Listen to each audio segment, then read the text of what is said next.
All right, ladies, so today we are going to be talking about colonial activities on page 64 in the student book. Colonial activities, you could also consider to call it colonial interests, right? These are the things that the colonizers would do in terms of when they came into a country and colonized it. So the colonial rulers expanded trade and provided more ports, railways, and roads. So they basically built more ports, built more railways and roads, and then they spent money on public works. And public works are things like water, gas, and electricity. So they made sure that people mostly had running water, gas, electricity, those types of things.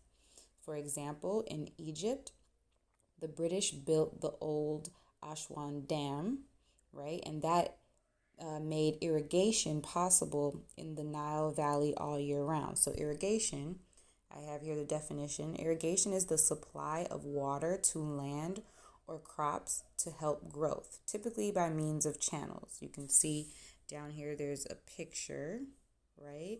So, in that picture, it's kind of a canal that they've built and it's allowing water to get to those crops, right? Or you can have sprinklers that water the crops, but it's basically the supply of water to land or crops to help grow, typically by means of channels. It says the rivers supplies water for irrigation of agricultural crops. So they helped in that way, but which made irrigation possible in the Nile Valley all year all year round.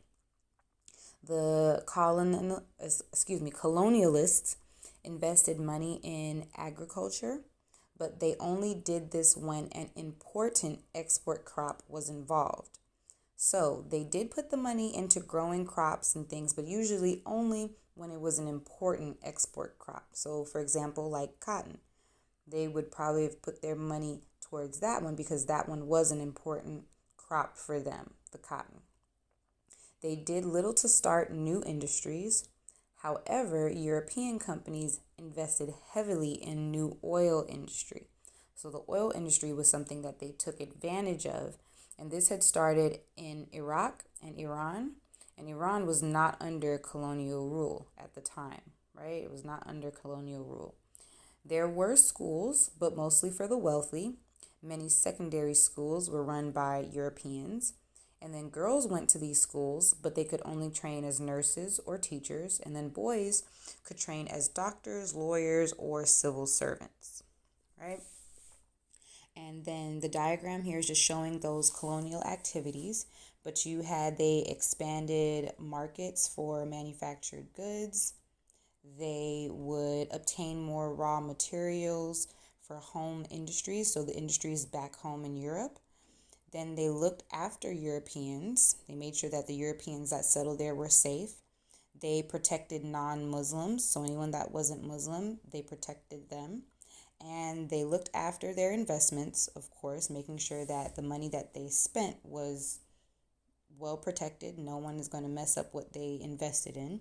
And they showed their power in whichever way, through their military or however they wanted to make sure that coming into these countries that they understood that they were powerful. So they showed off their power to them. So these were some of the interests of the colonial rulers. These were the activities that they would do when they would come into an area and colonize it. Okay? So we will see you guys in the live session. Thank you.